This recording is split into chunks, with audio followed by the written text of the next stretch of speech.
Welcome to the Mind Your Wedding Business podcast. I'm your host, Kevin Dennis. In addition to leading the charge at Wedding IQ, I also run Fantasy Sound Event Services, a lighting and entertainment company based in Livermore, California, that I founded over 30 years ago. Each week on this podcast, you'll hear thought-provoking and empowering interviews with wedding professionals who have found success in the industry. If you're a business-minded wedding pro who loves love, but also cares about their bottom line, buckle up and get ready to learn from a new industry expert each week. All right, welcome. We're here with Krista Chapman. She is from Path and Compass, and she is going to be talking to us today about staying visible in 2026, digital trends that every event pro should know, which I think we all need to learn something new when it comes to tech and digital. So, Krista, how to tell us a little bit about yourself and how we got you here today. Yeah, thanks, Kevin. No, I appreciate the opportunity to share some info and just chat. And yes, Happy New Year for sure. So 2026 already, kind of crazy. It's been a crazy stretch. But so I am the founder and owner of Path and Compass. We are a digital marketing agency that works with event pros, so wedding and event businesses, and helping them expand their digital presence and do it in a way that is strategic and sustainable. Because I think one of the things about the digital marketing world is it's changing all the time. It's never ending. And so we're really here to help you think about ways that you can determine a strategy and the actions you need to take that will get you to your actual goals, not necessarily the goals that the world says you should have, and can maintain it that way. So I've been doing this for about 15 years. Prior to that, I was a wedding and event planner. So I've been in the business. I know the industry really well, worked in hospitality and catering and venue management and all the things for a long, long time. And then I shifted into the marketing side of things after I worked in marketing and sales for a venue with the social media wave. So when that was all happening and everyone was kind of like, how do we do all this content marketing and how do we manage all this? And should we, what does this mean? I sort of stepped into that space. And so now we're in big wave number 2, in my opinion, which is AI and how search is really changing. And so the things that we need to be kind of doing as businesses, at least in my opinion, in a more proactive way, because this is happening so much faster. And it's also something that really is going to impact the way that your business is findable and visible online. And of course, that will impact whether or not you're book a business. And so, but that's sort of my background. I have a small team and we work with companies all across the United States and help them, just kind of manage all the marketing.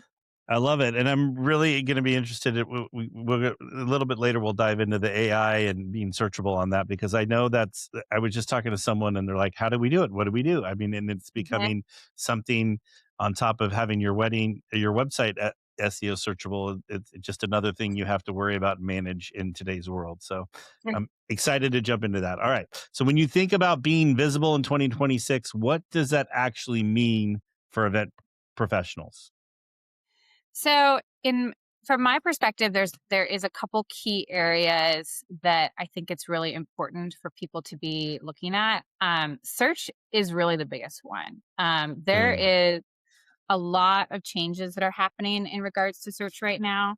And AI is a big part of that. But it's not just AI, it's the way that users are searching, the types of platforms they're searching and the ways that they're searching. And so while SEO and Google and keywords are still the foundation of that, we now are really seeing increases in image search and voice search and social search, where people are searching on within the Instagram, TikTok, Pinterest platforms themselves.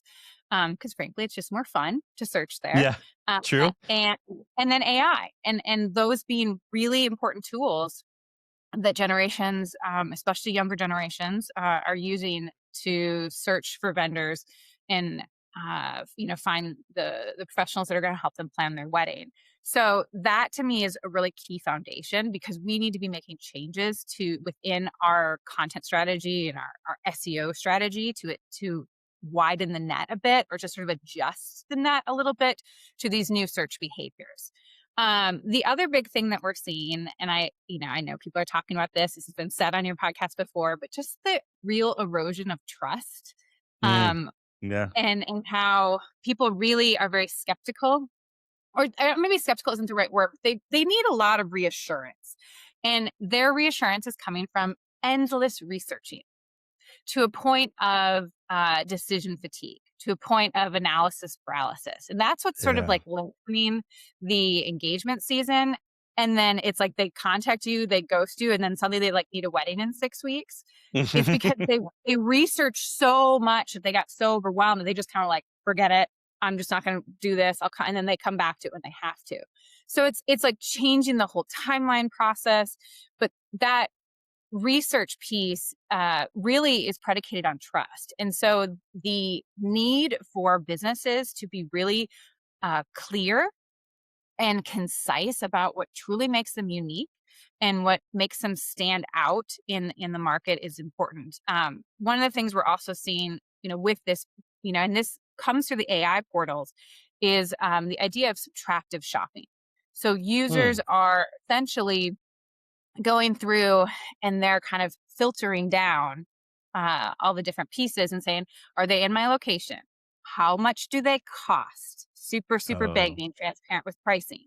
What are their policies? What are the things I can and can't do at that venue? What are the different return or rental timeframes? Those types of things. Who owns the company? What does this company stand for? What do they believe in? Those are the different types of things that you're really seeing from like a subtractive shopping, where they're going through and filtering down, and AI really helps them do that. So it from a vendor standpoint, you need to make sure that all that information is really clear and online and repeated throughout different places. And so those are kind of some of the key areas that we're seeing.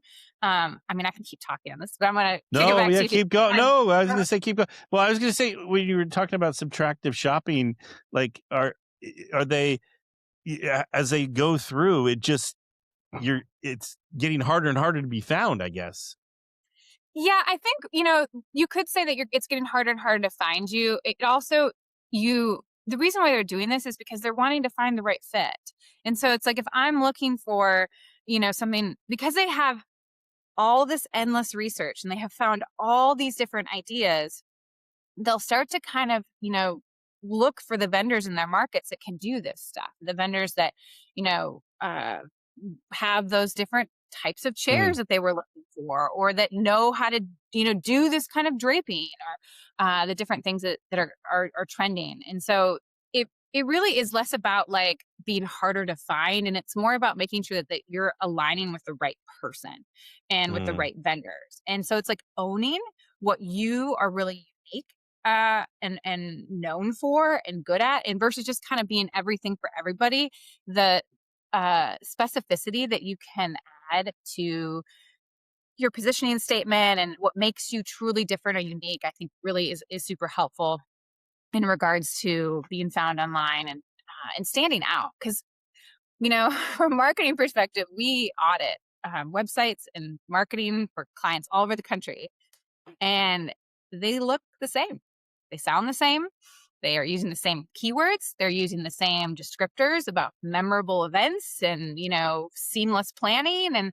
And so those things become really repetitive to, a Gen Zer that's spending 6 hours a week researching. She's just seeing the same Mm. thing over and over again versus someone who's just said something different. And so that's why there's subtractive shopping, because they're trying to find the differentiators. And they can be really specific. How big is the Mhm. venue? How many people can it hold?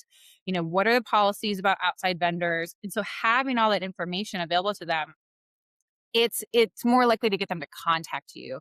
So you can't necessarily look at it like, oh, they're not going to find you or they're not going to choose you. It's like the right people are going to choose you when you're more honest about this stuff.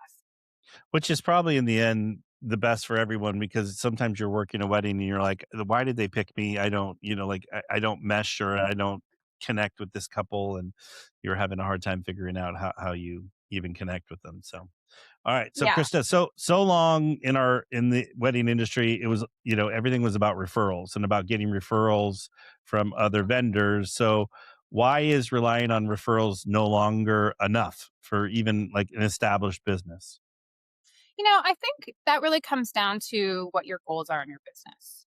Mm, And I do think that smaller solopreneurs or, independent businesses can oftentimes rely on referrals.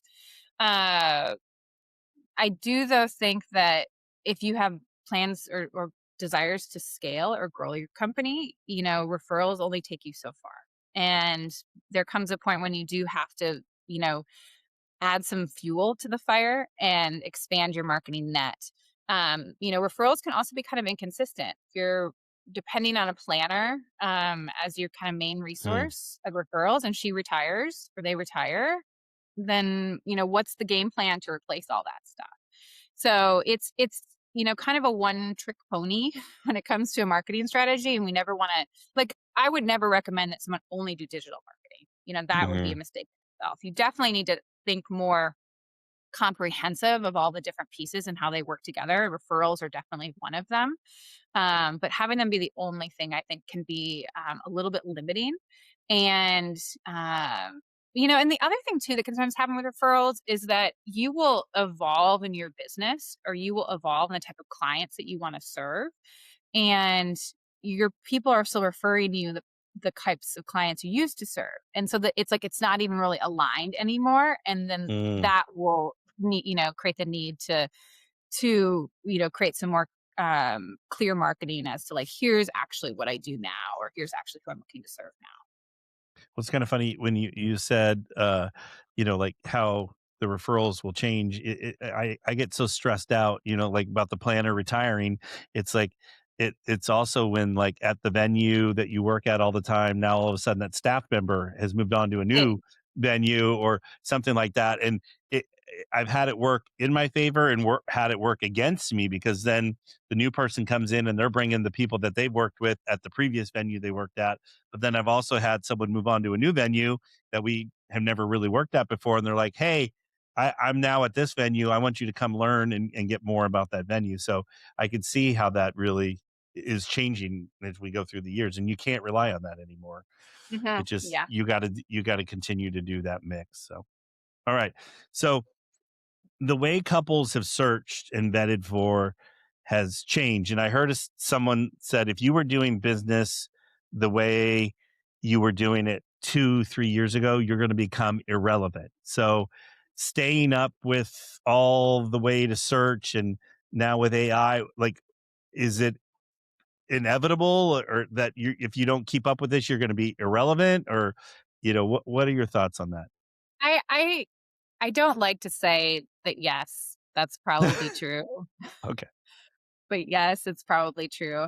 No, I mean, I think the thing about relevancy is I mean, like that to me is such a bigger existential crisis as humans and our need to be relevant, things like that. But from, a standpoint of being unwilling to adapt to new tech, I think is you cannot do it, but eventually, you know, you're gonna be in a space of obsolescence, and Mm, it's not gonna work anymore. And, I look at the previous two kind of major tech waves that we had, at least when it comes to marketing and things that have applied to this space. Social media, and a lot of people were really kind of like didn't get on that train right away. You didn't really have no. to. But now if you don't have social media, it really, it's kind of a big deal. Um, Mobily responsive sites were the second thing that were people Oh, were boy, slow I to get remember on that that. one. And we're like, okay, well, we'll get to that. And there's still websites out there. They're not mobily responsive. But Google really started to ding people and that really started to affect things. And so you eventually it's like now if you're building a new site, it's not mobily responsive, it's like it's worthless. Well, aren't they AI. building them backwards now? Like, they build them like, if you're doing it right, you build it mobile friendly, and then it'll go Yeah. the other yeah, Yeah. okay. Yeah. I just That's heard that's that at Wedding MBA. yeah, I mean, it's that we can talk about all that stuff, but yes, that you definitely want to make sure that you're mobile first in your site, and that it works both spaces.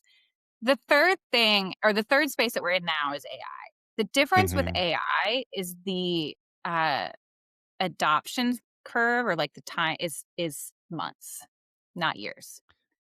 It's Oh. changing so fast, and it is adjusting things so quickly that if you wait, if you defer this maintenance, it's really going to impact your business much more quickly. And so I think that, now is not the time to say we'll do that next year. We'll just get, Mhm. because that's what we've been doing and it's been okay to kind of defer or figure out budgets or move things around. I think it's going to be a much smarter strategy to at least get started with it, to at least start making some of these changes to how you're creating content, to adjust it so that, you are being conscious of image search and including alt tags and getting yourself on Pinterest consistently. You are being, considerate of AI search and voice search so that the content that you're creating is more conversational. There's more FAQs on Mm. your site, question and answer, because that's the kind of stuff that AI will pull from. AI pulls from all kinds of different spaces, but they live more in the area of human interaction. So, the interactions that are happening on social sites, the interactions that are happening in your reviews are really Mm. important for AI. They love lists, and they love the conversational piece. And so just kind of adjusting your content to that space can be enough for now. You don't need to do full adoptions and full scrapes and things like that, but there's just some small changes, because we are already seeing Gemini, ChatGPT, Claude drive traffic to websites. Mhm. So it people are already using that. I have booked clients in my own business that have come from those platforms. And Mm. so it's definitely something that people are using, because it's essentially a search assistant. It allows you to filter down very specifically, to go back to the idea of subtractive shopping. That's how they're researching. So, they've gotten so many ideas. Now they're like, okay, these are the ideas I want. Like, who can actually do this? And you can give this very long prompt, and it will give you I that back. Even in my everyday work life, I find that I'm using chat. I named my chat GPT "Hey Girl Hey," so that's our relationship, and that's how we talk. Yeah. Because I found out that that's a cool thing to do. But anyway, I use that more in the last 6 months, and like I just find that I'm finding more and more ways to use it, and than I've ever done before. So I think, like you said, that adoption is, if you're not doing it, going. But Yeah, can I mean, people? and it's Oh something that no, I go think ahead. can feel really overwhelming to people, or can at least feel like, I know. And there's also, the other thing about it too is there's sort of the ethics of it from a perspective of, I hear a lot of, and rightfully so, a lot of artists who are like, this is not ethical. This is, taking artists' jobs. This is going to, replace our work. And that is all valid and very true. And I agree with it 100%. I also know that every time we use these tools in a way that is more thoughtful and more ethical, we are training these tools to exist in that way.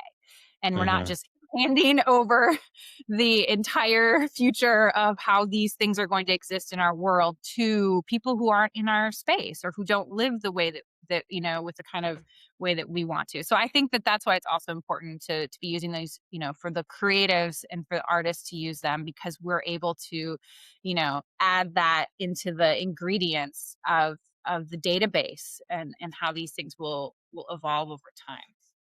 Isn't that crazy? Like, total side note, but I just had my first best man speech that used AI generated photos as part of his speech. So he like had to rent a projector and screen, set it all up, and at first when he was telling me all about this, I'm like, this is going to be silly and ridiculous. He got a standing ovation, like, from the crowd. Like, I've never seen a best man get a standing ovation for his speech. It was very. I'm like, and then in my head, I'm like, this is the future. Like, people are going to be doing. This is the Younger new and the younger new generations trend. really, like, do not see, they don't approach this with any sort of apprehension or fear or anything like that. They're digital natives, and so they only know this world. And I I was at Wedding MBA back in November. It you know the it kind of reminded me of, because I hadn't been in many years, but I kind of went again. And when I was last there, we were all crying about the millennials and how they were going to destroy everything. And now the Gen Zs are coming in, they're changing everything. And I'm like, yeah, that's what's going to happen and continue to happen. And, my best advice is that if this is not your jam, hire someone that it is your jam. If you're creative and you're not interested in the money part, you have a CPA. You don't want Yeah. to do all this tech stuff and I'll keep up with this. Know enough so that like it doesn't get, you're not completely blind to it, but partner with somebody who does love doing this. And I think that that's Yeah. a better way to approach it. Well, and even how things are changing. I just recently talked to sales person at one of the venues we work at all the time, and they said that a lot of the people that she's touring are more interested in mocktails than they are in cocktails and all that. Yes. So just how everything is continuing to evolve, and you got to keep up with it to the point where she said they met together as a team and they created a bunch of fun mocktails, and they're starting to now serve the mocktails on the tours for that very reason. So I yeah. mean, especially in an industry that is um, trending. The wedding industry is evolving all the time. Event trends are evolving all the time. And the more that you can stay up to date on that kind of stuff, not Uh-huh. only from the perspective of what are the new draping or table trends or all the different things that people are doing from the event design part, but also from the interaction with your business and the technology that you're using to, you know, garner leads, to interact with users, the way that you're able to respond to them, all of that kind of tech stuff is also trendy. And so those are the different kind of evolutions that your clients are expecting and will reward you, you know, with because they're like, oh, this person again gets me because they can speak to Hmm. me in my language. Yeah, I love it. All right, so we talked a lot about where event pros are actually being discovered right now, but is there a place where they should stop like over investing or stop? Is there like a platform that they're putting too much effort into? I think that really just I, I look at platforms like tools. And I Okay. ultimately feel like, first of all, you need to know what you're building. You need to know where you want your business to go and how big you want it to get, and the types of people that you're wanting to serve and where they live. And so I think that when where they live, I mean by like what platforms they're on and things like that.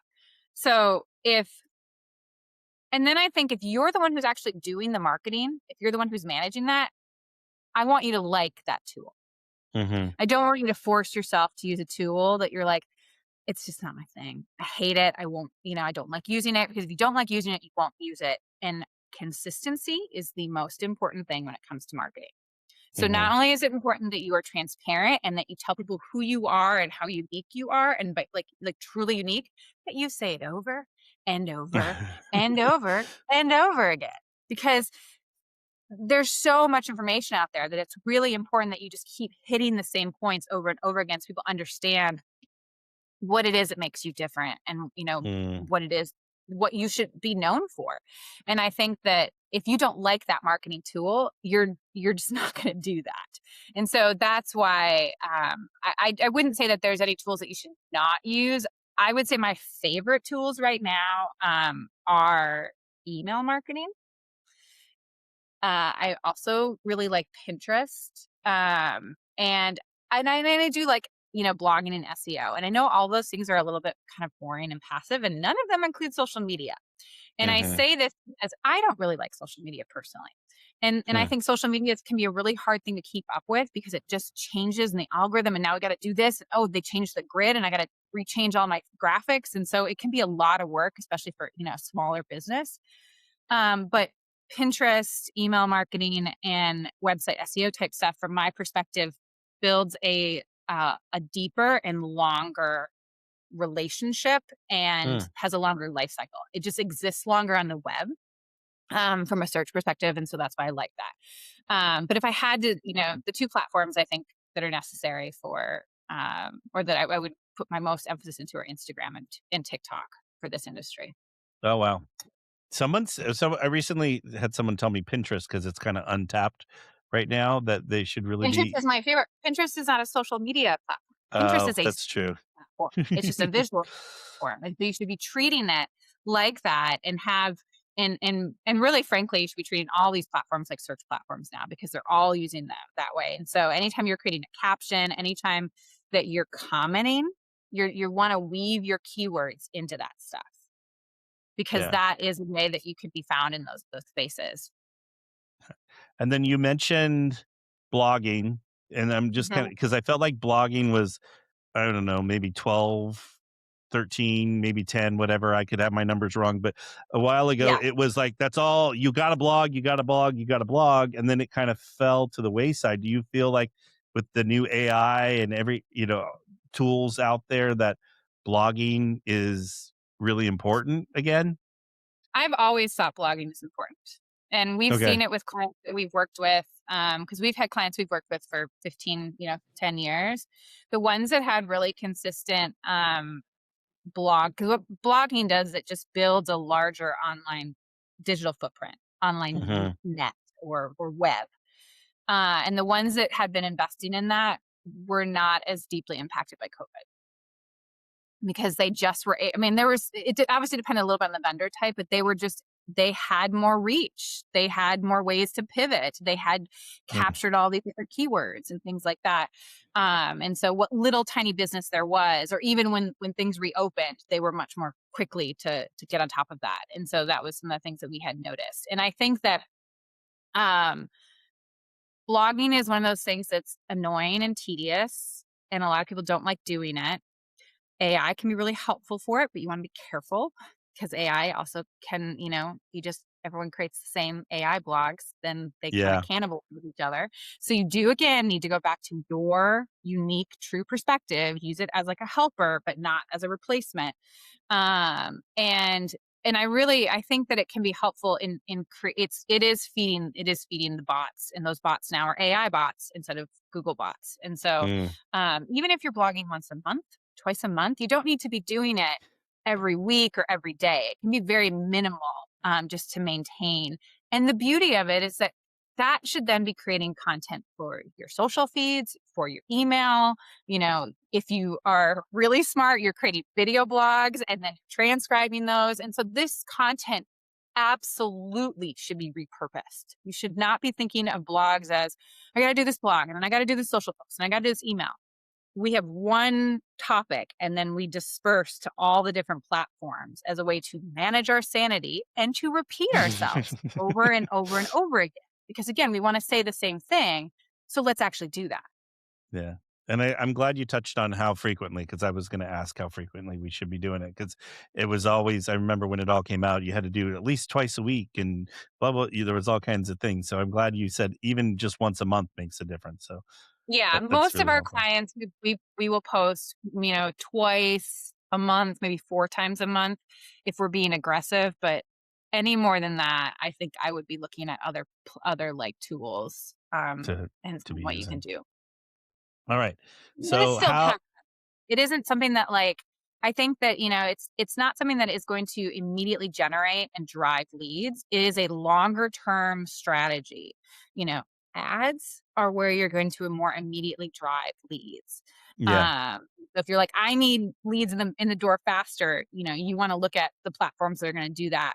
But you having kind of this ongoing long term foundation building, is what your future self will thank you for. I love it. All right. So, Krista, how should SEO content and social media be working together instead of feeling like separate jobs? So one of the things that we do, and that I think is really key, is to create an editorial calendar.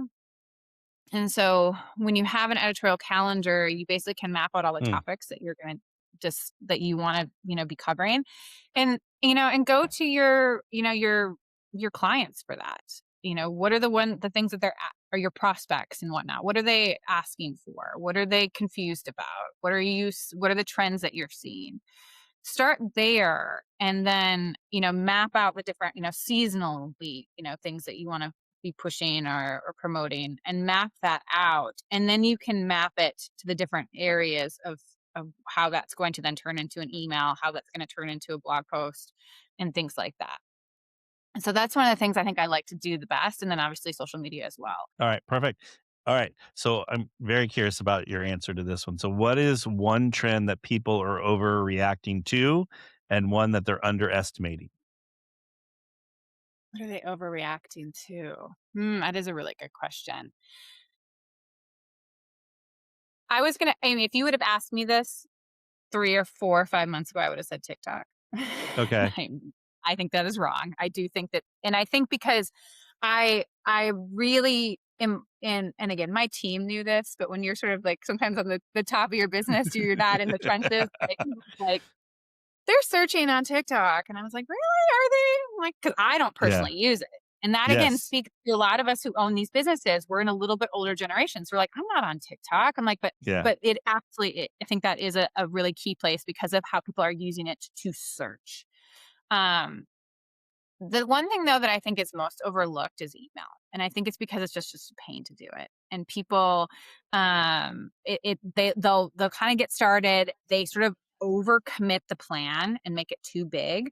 And then you burn out. It's a little bit of a New Year's resolution type thing where it's like, I'm gonna do an email, twice a month, and we're gonna have all this stuff and I'm gonna build this list.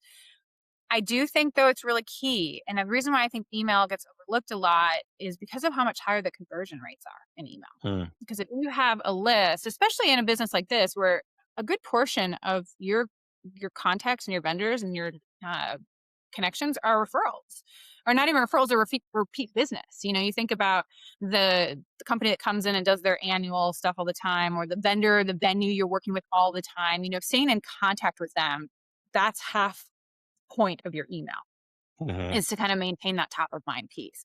So I think, but we will oftentimes see conversion rates, open rates, 30, 40%. You're not getting anywhere near that on social media.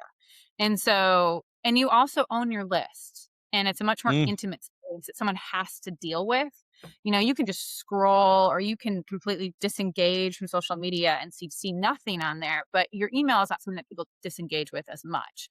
And so that's where I think taking the time to recognize that this is a more intimate space. And so you do want to be providing value and being thoughtful of what you are sending people and not spamming people or anything like that.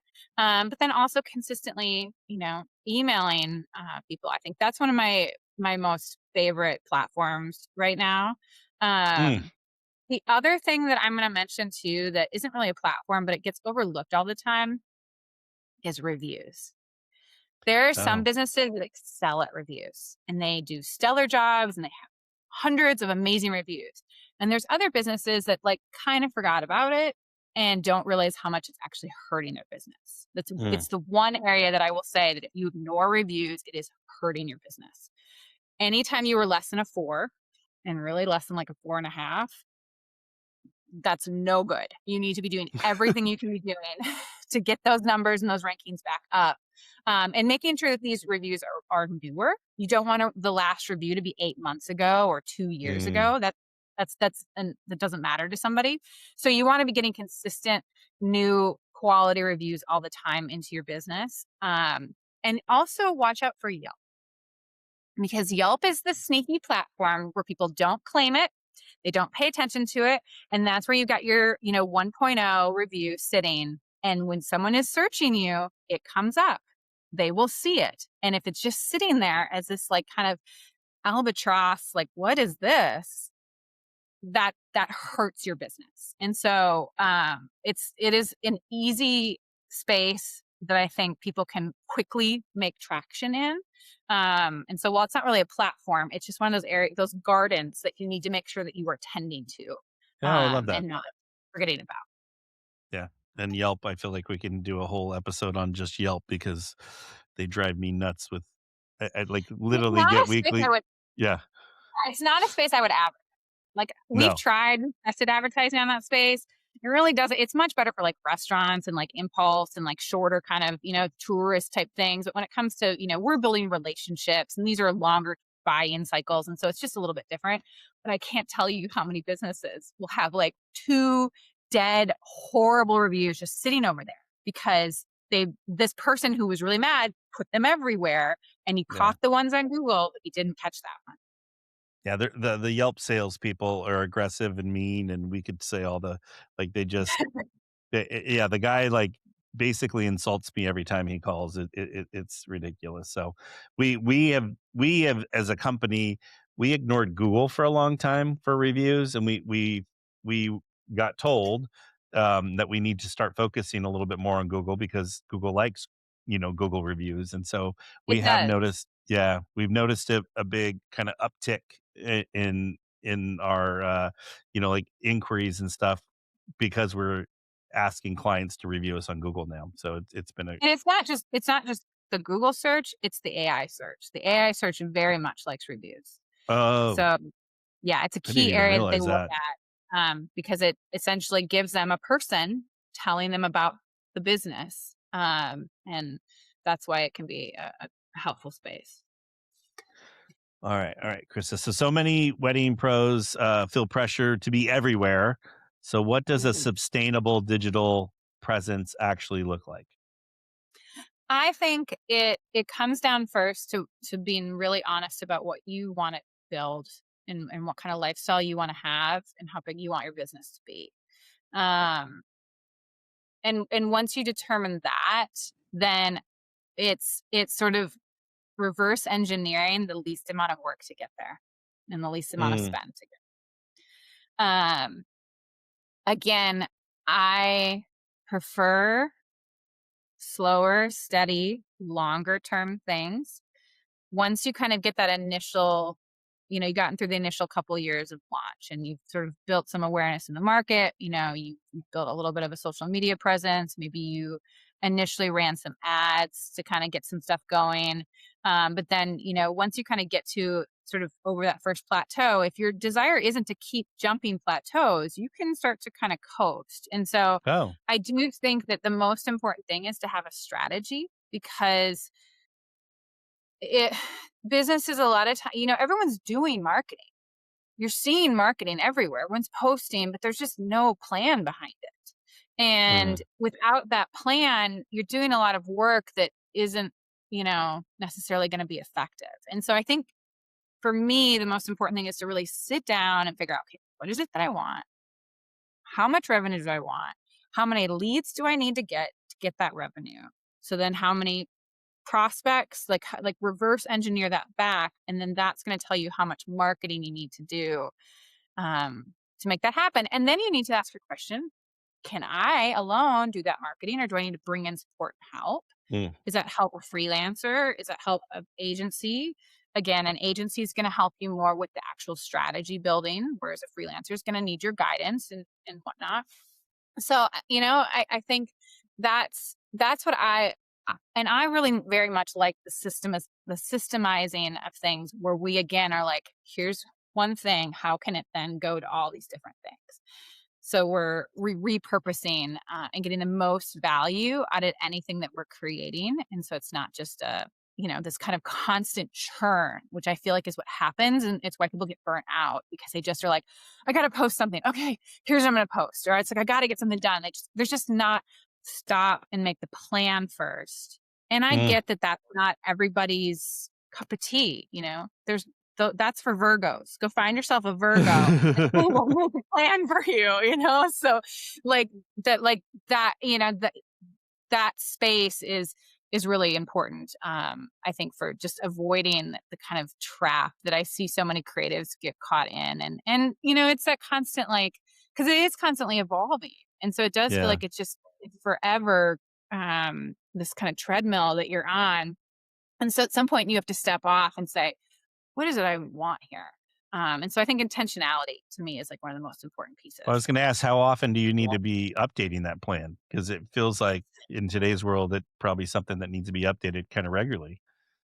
Yeah, I mean, we meet with clients at least once a year to talk to them about stuff. But I try to do it more quarterly.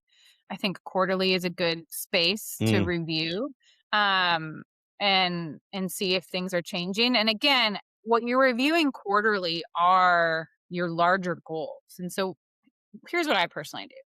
I personally map out a plan for the year, and I don't set goals. I set focuses. So what are my focuses for the year? And I uh. never do more than 3 because I think we create way too many goals and it just becomes, unsustainable. Comes noise. So exactly. So Yeah. instead, I will do a couple focuses. And so if one of your focuses is to say increase sales, what are the ways in which you want to increase sales? What are the tangible, kind of milestones of success? And then what are the actions that you think you need to take? And then you start to kind of winnow those down and map those out. And then I will then check in monthly. Did we Mm, take actions every month to work towards those goals? And I'll check in quarterly and say, is that still the same focus I want? Have I achieved that already? And I need to come up with something new? Do I need to mm, expand it or adjust it because the market has totally changed or because something is happening, in the world? Um, and then again, so it's an annual, a quarterly, a monthly is sort of how I approach it. And these are things that I have scheduled, and it's a mm, task on my to-do list. And so it's something like when I have to go in and like do my books or like get my CPA, the stuff for my books, like it's that same like kind of check process that I have. yeah, I love that. All right. So, Krista, we live in like a realistic, we want instantaneous, gratification in everything we do in the world that we live in today. But like how long should business owners realistically expect their digital efforts to take before they start seeing results? I think it depends on where you are in business. I Oh, think if you are, we have businesses come to us from in one of two places. They're brand new, just starting out, and in that space, you're building a brand, you're building a website, you're starting from the very base. That can take more time unless you are a networking go-getter and you want to get out there and proactively reach out to and connect with people. That will kind of speed up the process. Marketing's not going to do that. Sales is going to do that.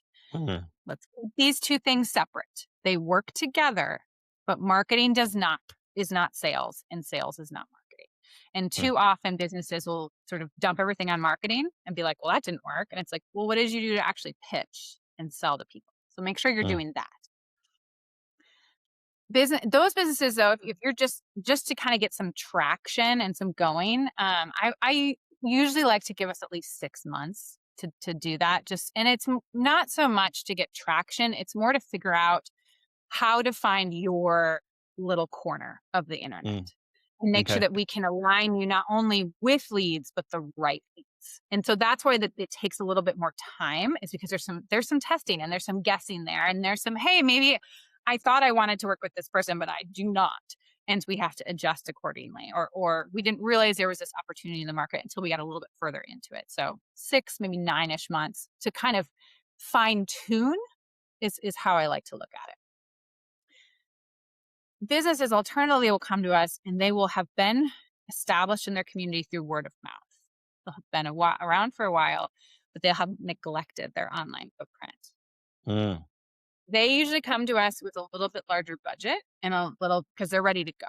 They're like, we've kind of exhausted what we can here. We're looking to kind of make that next plateau jump. Those businesses we can make pretty quick traction with, mm, because they've already established themselves within their community, and they have the sort of trust, and oftentimes will have reviews or have the operational side of their business all kind of smoothed out. They're a well-oiled machine. They just need some gas on the fire, and marketing gives them the gas on the fire to then reach more people and just get the leads into the business that they then have the processes to manage and to convert, because they've got the sales teams and things like that. So those businesses, we can sometimes see, pretty significant traction within, a month or 3, oh, just wow. again, depending on how aggressive you want to be. So, um, I think it's important, and this goes back to the strategy, to talk to somebody about that and sort of figure out what makes sense for you and what makes sense for your budget and what makes sense for, how fast you want to go. Because it's really easy to spend a lot of money and waste a lot of money, Oh, because you have everybody like, oh, you need to have a not listing, and now you need to have this listing, and now you need to like be here, and now you need to get involved in this community organization, and you'll just and you need this tool and this tool and this tool, and you'll just start spending all this money. And I think sometimes that can, you can get a little bit too ahead of your skis in that mm, space and not be you start to lose the strategy there, and you start to be more reactive to the market versus what is it you want to do and create. Well, paying attention to this market and knowing that that absolutely is something that you need to be engaged with, but you're not reacting to it, I think is an important piece. hmm. All right. Good stuff. All right. So, Krista, we're going to wrap up here, but I'm going to put you on the spot. So, if listeners remember just one thing about staying visible in 2026, what should it be? Oh God, only one thing. We can do two if you want, but Okay, so I think the number one thing, or so I'm going to say that the one thing that's probably the easiest thing, go check your reviews. Make sure that you okay. have quality reviews, have a high ranking on Google, check that Yelp, and that you're responding to those reviews. And then when you're responding to the reviews, throw some keywords in there to kind of, bolster Oh, visibility. okay. Okay, so that to me would be the easy takeaway thing that I would focus on. If a number 1A would be to get into AI. Okay. Understand AI search in particular, not necessarily the tools and that piece. That's a whole other thing that can have huge ramifications or changes in your business, but just understanding how AI is changing search and what you might need to be doing to your current content strategy. Those are that would be, and because that to me also kind of ties a little bit into like the keywords in your reviews. Yeah. And I feel like this year in the wedding industry, the keyword or just searching or being AI searchable is going to be a big deal. Yeah, if you're not, you're going to probably be a little bit irrelevant. It's going to happen so quickly that I think, it was interesting because again, being at Wedding MBA in November, and everyone was kind of talking about AI search. And I'm like, guys, by the time we're back here next year, it's going to be a totally different world. Yeah. So, and it is not something that I think that they said something like AI doubles its capacity. And by capacity, it's like intelligence. It's like every 6 months. It's essentially Oh, wow. double.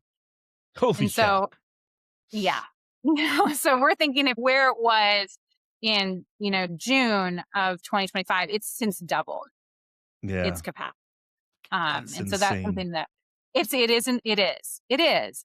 And it's not something that it's a little bit of it's become a area that I really dig into and focus on. But, so it's like, I'm not saying that to scare people. I'm just saying it's important that, as a business owner, you are defining the future of your life, and the future of your employees' lives, and the future of your Yeah. business. And so this is the future. And participating in it and knowing about it is going to make your future a little bit less Well, challenging. now that you say that, like since June of last year, I have like quadrupled my usage of so I'm using it 4 times more than I've ever used it before, and I find that I'm using it multiple. Like I would use it a couple times a week back in the day, and now I'm using it multiple times in a day. Now it's just like I Mhm. find more and more stuff to use it for and do things with. Yeah, and search your business in those tools. Well, Like, it's funny. Yeah, it's funny you what's say that. coming up? My daughter's favorite thing to do is ask Alexa who the best wedding planner or the wedding people are in our city, and we don't pop up yet.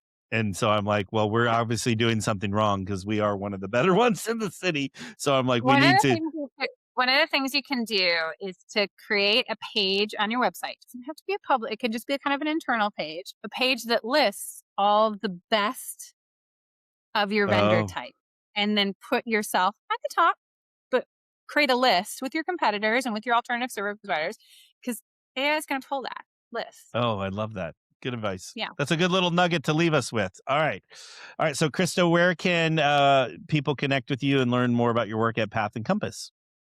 Yeah, pathandcompass.com, all spelled out, is our website. We actually have our brand new 2026 marketing guidebook has just been released. And so that dives deeper into what we're kind of talking about here today, and ways that event pros, we're sharing some of the latest event trends, and then also the different marketing actions to be taking this year, and steps to do that. It's free and available. So again, pathandcompass.com is our main website. If you go to pathandcompass.com/2026 marketing guide book, all spelled out, or it'll pop up on the website as well. You can grab a copy of that as well. So, but, All right. and then you can find me through the website as well if you want. I'm always happy to chat with people directly and, get your emails and things like that. Old school, like through a telephone and like, I'm just kidding. Well, old school, like a millennial, old school, like an email. So not Gen X, but Okay. like email. Love it.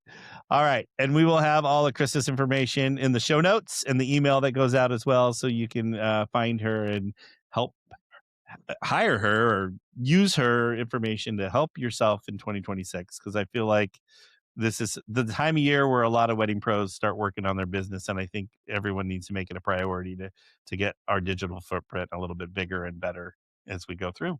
So, Awesome. all right. Krista, can't thank you enough for being here today. I enjoyed our conversation, so thank you for being here. Thank you so much. All right, folks, we'll see you next time on another episode of Mind Your Wedding Business. Thank you so much for tuning into another episode of Mind Your Wedding Business, brought to you by Wedding IQ.